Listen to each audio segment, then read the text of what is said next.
4 மணிக்கு சர் பிட்டி தியாகராயர் அரங்கில் உணர்ச்சி பாவலர் காசி ஆனந்தன் ஐயா அவர்களின் நூல் வெளியீட்டு விழாவில் பங்கேற்க வேண்டும். 4:30 மணிக்கு வருவதாக நான் உறுதியளித்திருக்கிறேன். நான் தான் அந்த நூலை வெளியிட இருக்கிறேன். நெடுநேரம் உங்களோடு பேச ஆசை என்றாலும் நேர நெருக்கடியால் சுருக்கமாக சில தகவல்களை உங்களோடு நான் பகிர்ந்து கொள்ள விரும்புகிறேன். காலையிலிருந்து இந்த நிகழ்ச்சி நடைபெற்றுக் கொண்டிருக்கிறது.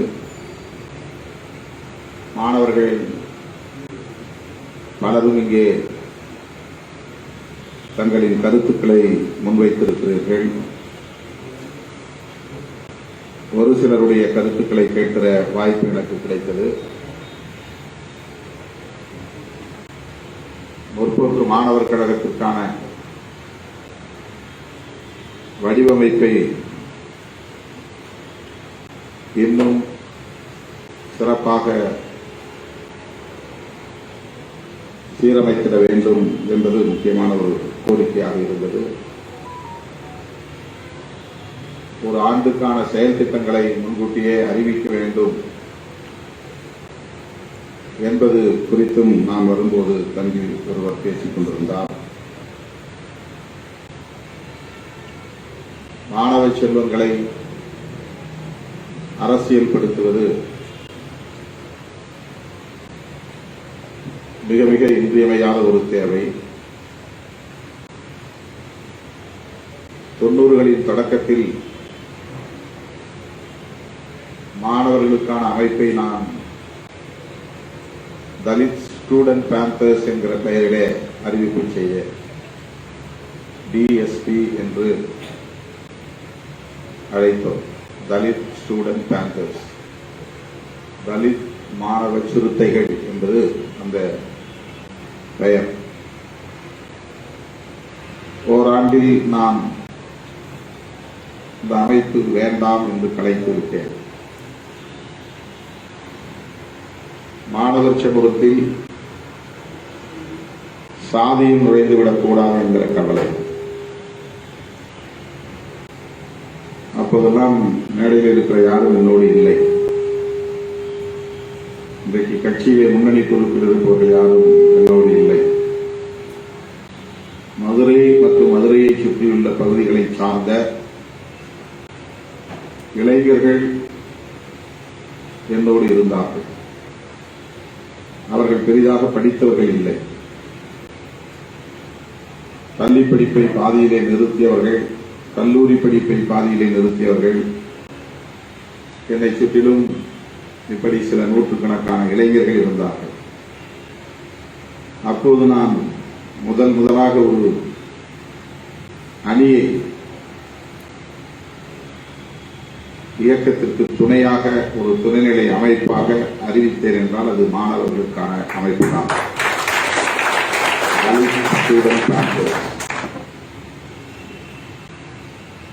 அதன் பிறகு ஏன் அதை வேண்டாம் என்று கலைத்தேன் என்றால், நான் மாணவர்களை தலித்துகள் என்று தனியே அடையாளப்படுத்தி பிரிக்கிற போது தலித் அல்லாத மாணவர்களிடையே தலித் மாணவர்களுக்கு எதிரான ஒரு உணர்ச்சி, ஒரு பகை உணர்ச்சி தோன்றும். தலித்துகள் தலித் அல்லாதவர்கள் என்று மாணவர்களுக்கு இடையிலே முரண்பாடுகள் எழும். அந்த ஓராண்டில் அப்படிப்பட்ட சில புகார்களும் வந்தன. ஆகவே நான் இதற்கு சரியான ஒரு செயல் திட்டத்தை வரையறுக்காமல் நாம் இந்த அணியை முன்னெடுத்து செல்லக்கூடாது என்று எண்ணி 91-92 காலகட்டத்திலேயே தலித் ஸ்டூடெண்ட் பேந்தர்ஸ் என்ற அமைப்பை வேண்டாம் என்று கைவிட்டு விட்டேன். மாணவர்களிடையே எந்த சூழலிலும் தவறான புரிதல் சாதி அடிப்படையில் உருவாகிவிடக்கூடாது என்கிற கவலையோடு அதை நான் கைவிட்டேன்.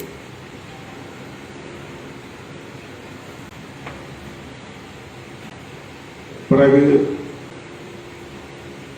95க்கு பிறகு வடமாவட்டங்களில் இயக்கம் பரவத் தொடங்கியது.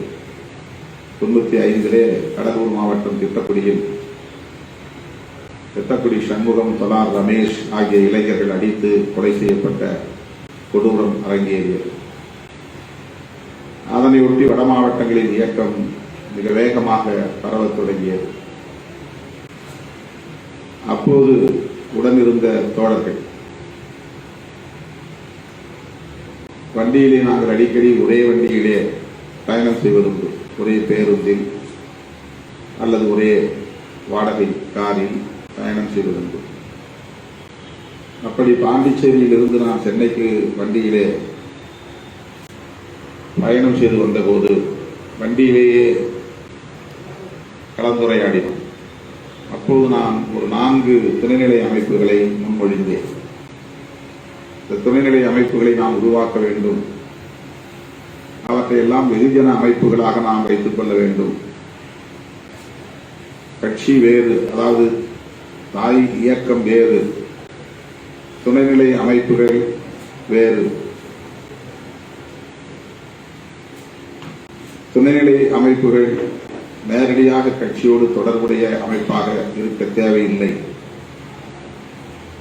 என்ற கருத்தின் அடிப்படையிலே நான் 4 அமைப்புகளை அறிவிப்பு செய்தேன். சொல்லப்போனால் 5 அமைப்புகள். அரசு ஊழியர்களுக்கென்று அரசு ஊழியர் ஐக்கிய பேரவை, மாணவர்களுக்கென்று முற்போக்கு மாணவர் கழகம்,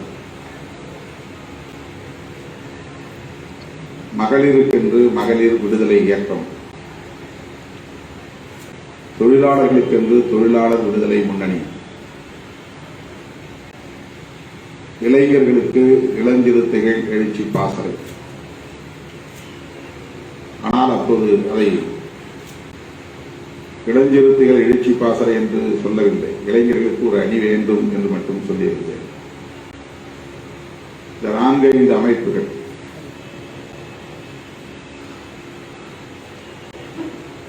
விவசாயிகளுக்கு ஒரு அமைப்பு. ஆனால் இந்த 4 அமைப்புகளைத்தான் முதலில் நான் அதிகாரபூர்வமாக அறிவித்தேன். அதிலே முற்போக்கு மாணவர் கழகம் ஒன்று. முற்போக்கு மாணவர் கழகம், தொழிலாளர் விடுதலை முன்னணி, அரசு ஊழியர் ஐக்கிய பேரவை, மகளிர் விடுதலை இயக்கம். இந்த பெயர்களையே அப்படியே நான் வண்டியில் வருகிற போதே சொன்னேன். 91 மாணவருக்கு அமைப்பு வேண்டாம் என்று சொன்ன நான் 95, 96 மாணவர்களுக்கு அமைப்பு வேண்டும் என்று மீண்டும் முடிவெடுத்ததற்கு காரணம்,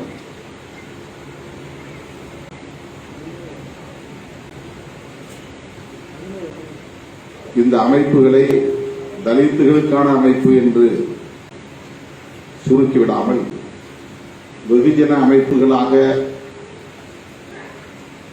அறிமுகப்படுத்த வேண்டும், அனைத்து தரப்பாரையும் இணைக்க வேண்டும் என்கிற தொலைநோக்கு பார்வையில் எனக்கு நானே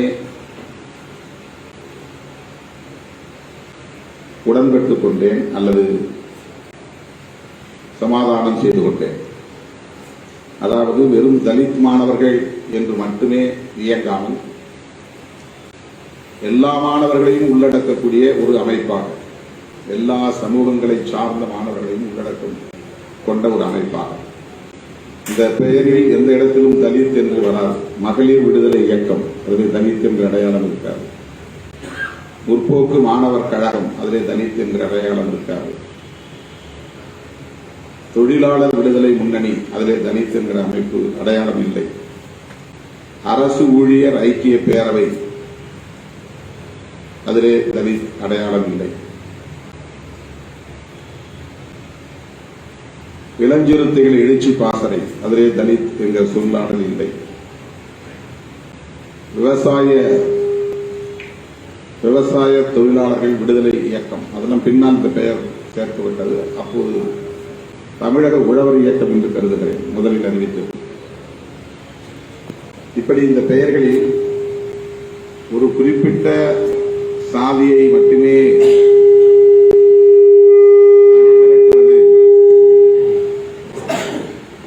நிறைவேற்றுவது என்கிற அரசியல் இல்லாமல் பார்த்துக் கொள்ள வேண்டும் என்கிற வகையில நான் என்னை சமாதானப்படுத்திக் கொண்டு இந்த பெயர்களை முன்மொழிந்தேன்.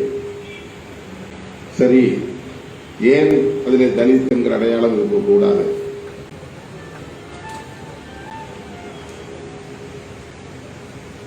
அப்படி என்றால் தலித்துகளுக்கான இயக்கம் இல்லையா? இது ஒரு முக்கியமான விவாதம். இது ரொம்ப முக்கியமான ஒரு விவாதம். அதாவது சாதி அடிப்படையில் மக்களை பிளவுபடுத்துவது நோக்கமாக இருக்கக்கூடாது. ஆனால் சாதி அரசியலை மக்களிடத்திலே கொண்டு போய் சேர்க்க வேண்டும், அது நோக்கமானது. சாதியை பற்றிய விவாதத்தை மக்களிடையே உருவாக்க வேண்டும், சாதியை பற்றிய புரிதலை உருவாக்க வேண்டும், சாதியை ஒழிக்க வேண்டும் என்கிற இலக்கை கொண்டதாக அது இருக்க வேண்டும். சாதி பெருமை பேசுவதாக, சாதியை வளர்க்கக்கூடியதாக அது மாறிவிடக்கூடாது. அது சாதிகளுக்கு இடையிலான பகையை வளர்க்க ஏதுவாக அமைந்துவிடும். அவ்வாறு இல்லாமல் புரட்சியாளர் அம்பேத்கர், தந்தை பெரியார், மாமேதை மார்க்ஸ் போன்றவர்கள் விரும்பிய ஒரு சமூக மாற்றத்தை இங்கே நிறுவ வேண்டுமானால் சாதி ஒழிப்பு என்பது முன் நிபந்தனையாக இருக்கிறது. ஆகவே சாதி ஒழிப்பை முன்னிறுத்தக்கூடிய ஒரு அரசியலாகத்தான் நம்முடைய அரசியல் இருக்க வேண்டும். சாதி பெருமையை உயர்த்தி பிடிக்கக்கூடிய அரசியலாக இருக்கக்கூடாது. ரொம்ப முக்கியமான ஒரு வேறுபாடு இருக்கிறது. இதை நாம் சொல்லுகிற போது நாம் தலித் அரசியலை பேசவில்லை என்று சாதியவாதிகள் விமர்சனம் செய்கிறார்கள். சாதியவாதிகளால் நாம் எடுக்கிற நிலைப்பாடுகளை புரிந்து கொள்ள முடியாது. சாதி அடிப்படையில் சிந்திக்கிறவர்களால் நாம் எடுக்கிற முடிவுகளை புரிந்து கொள்ள முடியாது. அது விமர்சனத்துக்குரியதாகத்தான் மாறும். நம்முடைய நிலைக்கு வந்து நாம் எடுக்கிற முடிவுகளை உற்று நோக்கினால் இதில் உள்ள நியாயத்தை புரிந்து கொள்ள முடியும். நம்முடைய நிலை என்றால் என்ன? சாதி ஒழிப்பு தான் நம்முடைய நிலை. சாதி ஒழிப்பு என்கிற போது நாங்கள் தலித் என்றால் சாதியை ஒழிக்க முடியாது. நாங்கள் இந்த சாதி என்று சொன்னால் சாதியை ஒழிக்க முடியாது. ஒவ்வொருவருக்கும் அதை கிளைம் செய்யக்கூடிய உணர்வு மேலும். நான் இந்த சாதி என்று சொன்னால் நீ அந்த சாதி என்று சொல்லுகிற போது நான் இந்த சாதி என்று சொல்லுகிற முனைப்பு மனித இயற்கை. அது ஹியூமன் நேச்சர். அது தன்னியல்பாக தூண்டப்படும். அம்பேத்கர் சாதியை ஒழிக்க புறப்பட்டவர். அவரை நாம் கொள்கை ஆசானாக தூக்கி பிடிக்கிற போதே நீ அம்பேத்கரை தூக்கி பிடித்தால் நாங்கள் எந்த தலைவரை தூக்கி பிடிப்போம் என்று மனிதன் சிந்திக்கிறான். அவன் அம்பேத்கரை எதிராக நிறுத்துகிறான். இது மனித இயல்பு.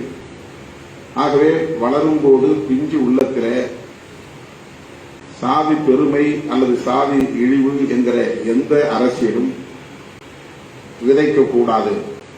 சாதி ஒழிப்பு, அதன் அடிப்படையிலான சமத்துவம், இந்த அரசியல் விதைக்கப்பட வேண்டும்.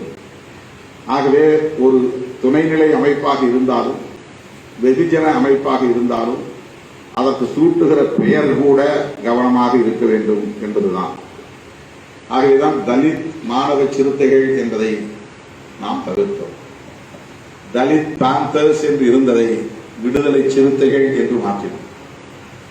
பெயர் மாற்றத்திலே இவ்வளவு பெரிய அரசியல் இருக்கிறது, நுட்பமான அரசியல் இருக்கிறது.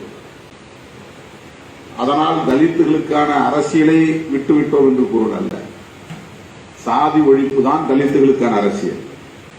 இந்தியாவிலேயே சாதி ஒழிப்பை பேசுகிறவர்கள் யாராக இருந்தாலும் அவர்கள் தலித்துகளாகத்தான் இருப்பார்கள். அல்லது தலித்தாக பிறக்காமல் ஒருவன் சாதி ஒழிப்பை பேசுகிறான் என்றால் அவர் இந்த கருத்தை ஏற்றுக்கொண்ட ஒரு ஜனநாயக சக்தியாக இருக்கிறான் என்றுதான் பொருள்.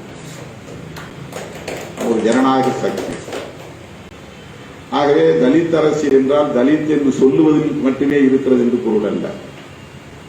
தலித் அரசியல் என்றால் சாதி பெருமையை பேசுவதில் இருக்கிறது என்று பொருள் அல்ல, சாதியை உயர்த்தி பிடிப்பதில் இருக்கிறது என்று பொருள் அல்ல. நீ என்னை இழிவாக சொன்னால் அந்த இழிவையே நான் பெருமையாக கருதுவேன் என்று சாதியை நாம் ஒட்டிக்கொள்வதால் அது தலித் அரசியலாக மாறாது. சாதியை வெட்டி தள்ளுவதுதான் தலித் அரசியல். அதுதான் தலித் அரசியல் என்பதே அதுதான். அனிகிலேஷன் ஆஃப் காஸ்ட் என்பதுதான் தலித் பாலிடிக்ஸ். சாதியை அழித்தொழித்தல் என்பதுதான் தலித் பாலிடிக்ஸ்.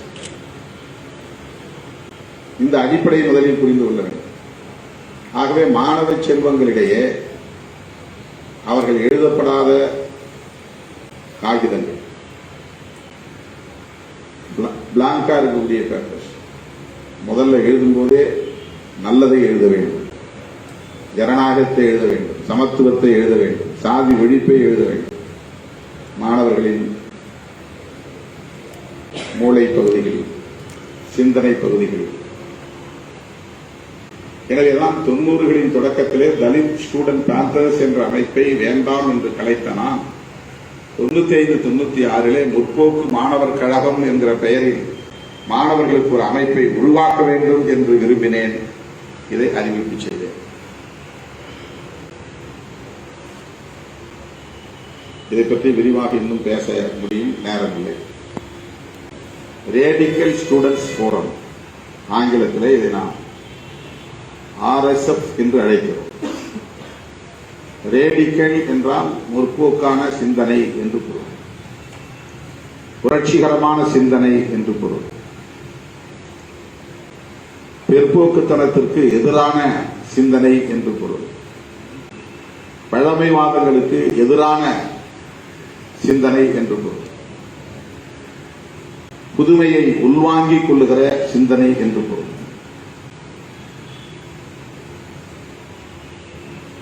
ஜனநாயகத்தை உள்வாங்கிக் கொள்ளுகிற சிந்தனை என்று பொருள். ரேடிக்கல் ஸ்டூடெண்ட்ஸ் போரம், இதுதான் முற்போக்கு மாணவர் கழகம் என்கிற பெயருக்குள்ள விளக்கம். இது என்ன வெகுஜன அமைப்பு என்றால், வெகுஜன அமைப்பு மாஸ் ஆர்கனைசேஷன் என்று ஆங்கிலத்தில் சொல்வார்கள். அப்படி என்றால் வேற என்ன இன்னொரு ஆர்கனைசேஷன் இருக்கிறதா? எல்லாமே மக்கள் சார்ந்த அமைப்பு தானே என்று சொல்லலாம்.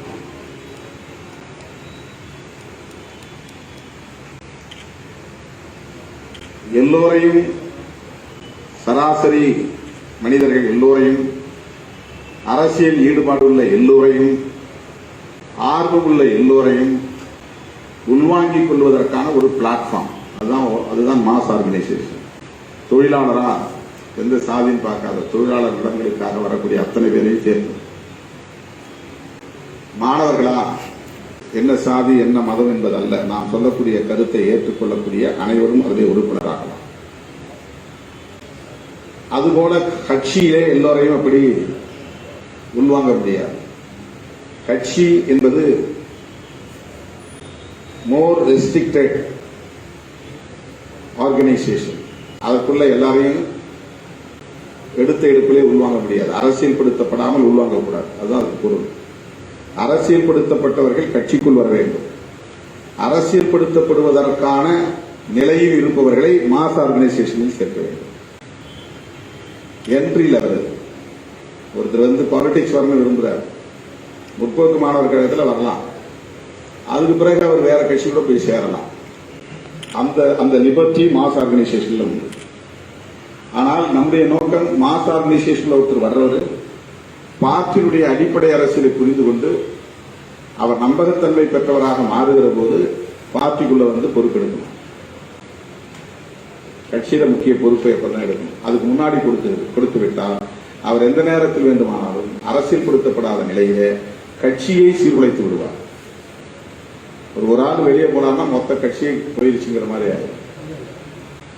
கட்சிக்குள்ள இருக்கிற முரண்களை உள்ளே விவாதிப்பது என்பது வேறு. ஒரு அரசியல்படுத்தப்பட்ட பிறகு எவ்வளவு முரண்பாடு வந்தாலும் கட்சி விட்டு வெளியே போக மாட்டார்.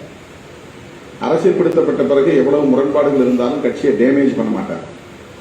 அரசியல்படுத்தப்பட்ட பிறகு எவ்வளவு பிரச்சனைகள், உட்கட்சி பிரச்சனை இருந்தாலும் கட்சியை எந்த இடத்திலும் விட்டுக் கொடுக்க மாட்டார். அரசியல்படுத்தப்படாத ஒருவர் திடீரென்று கட்சிக்குள்ளே வந்து முக்கிய பொறுப்பிலே அமர்ந்தால் அவரால் கட்சிக்கு பெரிய பாதிப்பு ஏற்படும். ஆகவே பார்ட்டி என்பது வேறு, மாஸ் ஆர்கனைசேஷன் என்பது வேறு. இவையெல்லாம் மாஸ் ஆர்கனைசேஷன். மகளிர் விடுதலை இயக்கம் அது ஒரு வெகுஜன அமைப்பு, முற்போக்கு மாணவர் கழகம் வெகுஜன அமைப்பு, விடுதலை சிறுத்தைகள் வழிநடத்தக்கூடிய ஒரு வெகுஜன அமைப்பு. இதுல தொழிலாளர் சங்கத்தில் இருப்பார், ஆனா அவர் இன்னொரு இடத்துல சாதி சங்கத்தில் கூட இருப்பார். அந்த லிபர்ட்டி உண்டு. ரெட்ட உறுப்பினராக இருக்கலாம். பார்ட்டிக்குள்ள வந்துட்டா ரெட்ட உறுப்பினர் இருக்க முடியாது. இல்ல முற்போக்கு மாணவர் கழகத்தில் இருக்கலாம், ஆனா அவர் ஊருக்கு போனா வேற ஏதாவது மதம் சார்ந்த அமைப்புல இருப்பார். அது அவருக்கான லிபர்ட்டி. ஆனா முற்போக்கு மாணவர் கழகத்தில் இருந்து 3 ஆண்டுகள் 6 ஆண்டுகள் 8 ஆண்டுகள் என்று வரும்போது நாம் பேசக்கூடிய இந்த அரசியல் உள்வாங்கப்பட்டால், அவர் உள்வாங்கிக் கொண்டால், அவர் விடுதலை சிறுத்தைகள் கட்சியின் அடிப்படை கொள்கைகளை ஏற்றுக்கொண்டு கட்சியை வழிநடத்தக்கூடிய பொறுப்புக்கு வருவார். இதற்காகத்தான் மாஸ் ஆர்கனைசேஷன். இப்போ முற்போக்கு மாணவர் கழகத்தில் தலித் மாணவர்கள் தான் இணைக்கப்பட வேண்டும் என்று இல்லை. இது வெறும் தலித்துகளுக்கான ஒரு மாணவர் பிரிவு அல்ல, இது ஒரு சாதி சங்கம் அல்ல. இதில் எல்லா சமூகத்தை சார்ந்த எல்லா தரப்பையும் சார்ந்த மாணவர்களை உள்ளே கொண்டு வந்தால்தான் அவர்களுக்கு விடுதலை சிறுத்தைகள் பேசுகிற அரசியல் அறிமுகமாகும். இல்லைன்னா SC leaders, SC students, SC women, SC labours இவர்கிட்டே நாம் பேசுற அரசியல் உழந்து கொண்டே இருக்கும். அதற்கு அப்பாற்பட்டவர்கள் யாரும் இந்த அரசியலை உள்வாங்க முடியாது, புரிஞ்சிக்க முடியாது, தெரிஞ்சிக்க முடியாது. புரியுதுன்னு நினைக்கிறேன், நான் சொல்றது உங்களுக்கு புரியும் நினைக்கிறேன். வெறும் எஸ்சி விமன், வெறும் எஸ்சி லேபரர்ஸ், வெறும் SC students, SC teachers, SC government employees இவங்க மட்டுமே கூடக்கூடிய இடத்தில் இவங்க மட்டுமே பேசிக் கொண்டிருந்தால் இந்த அரசியல் எவ்வளவு முற்போக்கான அரசியலாக இருந்தாலும் இதர ஜனநாயக சக்திகளை வென்றெடுத்தார். அவர்களுக்கு போய் சேராது. நீங்க சோசியல் மீடியா கூட வைரலாகுதுன்னு சொல்லுவோம், அது நமக்குள்ளே சுத்திட்டு இருக்கும். ஆர்டிபிஷியல் இன்டெலிஜென்ஸ் வந்து நீ எதை பார்க்கலையோ அதை திருப்பி கொண்டா காட்டிக்கிட்டே இருக்கும். உன்னுடைய குறுப்புக்குள்ளதான் ஓடிட்டு இருக்குமே தவிர அது ஒட்டுமொத்தமா மெயின் ஸ்ட்ரீம்ல போகாது. சோசியல் மீடியாவிலும் ஒரு மெயின் ஸ்ட்ரீம் இருக்குது. இப்ப பிஜேபிக்குள்ள என்ன செய்தி ஓடிட்டு இருக்கு நமக்கு தெரியாது, RSS காரங்க குரூப்புக்குள்ள என்ன செய்தி ஓடிட்டு இருக்கு நமக்கு தெரியாது. விசிகேக்குள்ள இருக்கிற தோழர்கள் மட்டுமே ஒரு 3000 குரூப் வச்சிருப்போம். 3000 குரூப்புகளே மாறி மாறி மாறி மாறி நம்ம வந்து ஷேர் பண்ணிக்கிறோம். நமக்கு ஒட்டுமொத்த உலகத்திலேயே இது போயிட்டு இருக்கிற மாதிரி நமக்கு ஒரு இமேஜினேஷன் அப்படி இருக்காது. அந்த மாதிரி அரசியல் வெகுஜன அமைப்புகளில் போகும். வெகுஜனம்னா பரந்துபட்ட எல்லா தரப்பையும் சார்ந்த அனைத்து தரப்பையும் சார்ந்த மக்கள் அப்படின்னு அர்த்தம். அதுதான் வந்து வெகுஜனம் சொல்றது. அந்த சொல்லுக்கு பொருள் பகுஜன் சொல்றாங்க இல்லையா, பகுஜன்கிறது என்னன்னா பெரும்பான்மை மக்கள் அர்த்தம். வெகுஜன்னா அனைத்து தரப்பு மக்கள் அர்த்தம். ரெண்டுக்கும் வித்தியாசம். இப்போ முற்போக்கு மாணவர் கழகங்கிறது அனைத்து தரப்பு மாணவர்களுக்குமானது, ஒரு குறிப்பிட்ட சாதியை சார்ந்த மாணவர்களுக்கானதல்ல, ஒரு குறிப்பிட்ட மதத்தை சார்ந்த மாணவர்களுக்கானதல்ல. ஏபிவிபினா இந்துஸ் மட்டும்தான் சேருவாங்க, அதுல வேற யாரையும் சேர்க்க மாட்டாங்க. ஆனா அதுவும் வந்து ஒரு மாஸ் ஆர்கனைசேஷன் அப்படிதான் அவங்க வச்சிருக்கிறாங்க. அவங்கள அதை பிஜேபிங்கிறது பார்ட்டி, மற்றதெல்லாம் அவங்க மாஸ் ஆர்கனைசேஷன், தொழிற்சங்கம் அப்படி வச்சிருக்காங்க. ஆகவே மாணவ செல்வங்களிடம் நம்முடைய அரசியலை கொண்டு போய் சேர்க்க வேண்டும். நீ படிச்சு டாக்டர் ஆகலாம், நீ படிச்சு இன்ஜினியர் ஆகலாம், நீ படிச்சு லாயர் ஆகலாம், நீ படிச்சு சயின்டிஸ்ட் ஆகலாம். சிலபஸ் ஒன்று அது மாதிரி மோல்டு பண்ணோம். இன்னைக்கு இருக்கிற இந்த சிலபஸ் அரசு பணியாளர்களாக உன்னை உருவாக்கும், தொழிலதிபர்களாக உன்னை உருவாக்கும், வணிகர்களாக உன்னை உருவாக்கும். ஆனால் நல்ல மனிதநேயர்களாக உருவாக்குமா என்றால் சொல்ல முடியாது. சமூக மாற்றத்தை விரும்பக்கூடிய சிந்தனையாளர்களாக உருவாக்குமா என்றால் உருவாக்கார். நேற்று நான் ஆந்திராவுக்கு போயிருந்தேன், ஒரு நிகழ்ச்சியில் கலந்துக்கிட்டேன். அவர் வந்து வெல் நிறுவனத்தில் ஒரு ஸ்வீப்பராக வேலை செஞ்சு ஒரு தொழிற்சங்க தலைவராக மாறி ரிட்டையர்மெண்ட், அந்த பணி ஓய்வு விழா, அவருக்கு பாராட்டு விழா, ஒரு 10th ஃபெயில், அவ்வளவுதான்.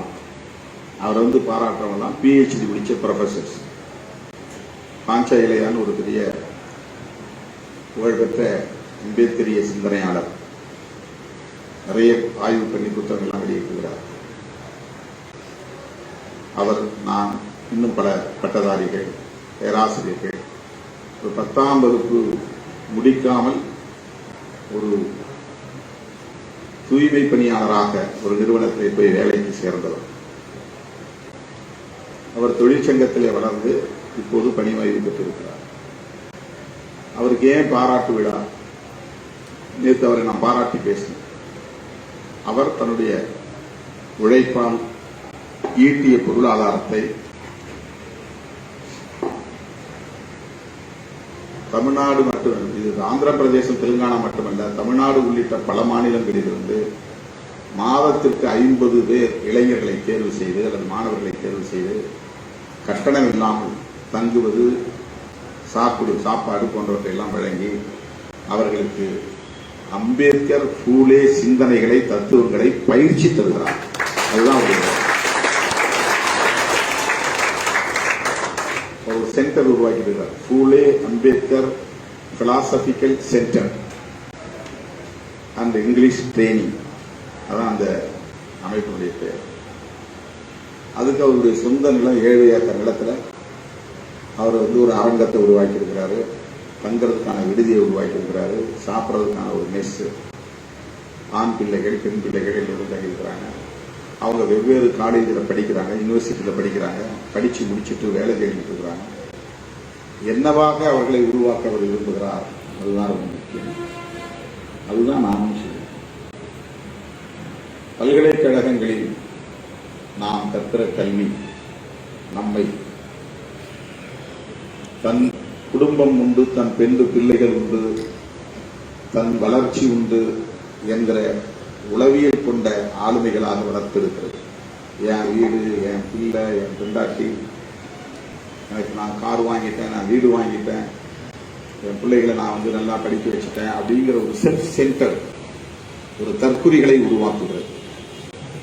அவர்களின் புரட்சியாளர்கள் தோன்றுவதில்லை.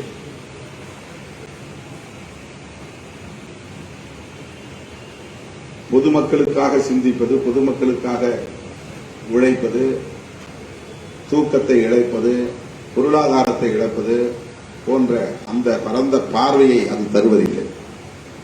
அந்த பார்வையை அம்பேத்கரிய சிந்தனைகளும், மகாத்மா பூலேவின் சிந்தனைகளும், தந்தை பெரியாரின் சிந்தனைகளும், மாமேதை மார்க்சின் சிந்தனைகளும் தருகிறது. அவைதான் தருகின்றன. ஆகவே முற்போக்கு மாணவர் கழகம் இந்த சிந்தனைகளை பரப்புகிற ஒரு இயக்கமாக இருக்க வேண்டும்.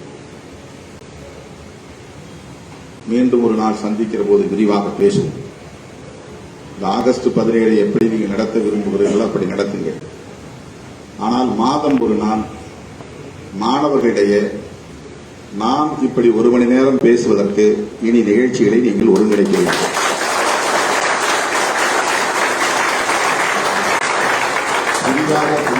மாணவர்கள் வர வேண்டும். அவர்களிடையே நாம் இப்படி உரையாடுவது, பேசுவது, புதிய புரட்சிகர சிந்தனை உள்ள இளம் தலைமுறையினரை உருவாக்குவதற்கான ஒரு வாய்ப்பை அது ஏற்படுத்தி தரும் என்று நான் நம்புகிறேன். எனவே நீங்கள் வெளியே போய் பெரிய போராட்டங்களை நடத்த வேண்டும் என்றெல்லாம் இல்லை. முதலில் கற்றுக்கொள்ளுங்கள்.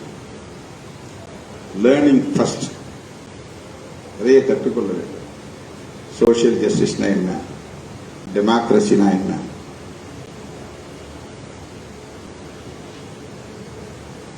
லிபர்ட்டினா என்ன, கான்ஸ்டிடியூஷன் என்ன சொல்லுகிறது, காஸ்ட்னா என்ன, ரிலிஜன்னா என்ன, இந்திய சமூக கட்டமைப்பு எவ்வாறு உருவாகி இருக்கிறது, சாதி எப்படி நீடிக்கிறது, வலிமையோடு நீடிக்கிறது, ஏன் அதை எவராலும் வீழ்த்த முடியவில்லை, இதையெல்லாம் நாம் பேச வேண்டும், விவாதிக்க வேண்டும், கற்றுக்கொள்ள வேண்டும். அதற்கான ஒரு பயிற்சி பாசறையாக முற்போக்கு மாணவர் கழகம் விளங்க வேண்டும் என்பதை சொல்லி ஒவ்வொரு மாதமும் குறிப்பிட்ட ஒரு நாளில் இதே அரங்கில் நாம் மீண்டும் மீண்டும் சந்திப்போம் என சொல்லி வாய்ப்புக்கு நன்றி கூறி நன்றி.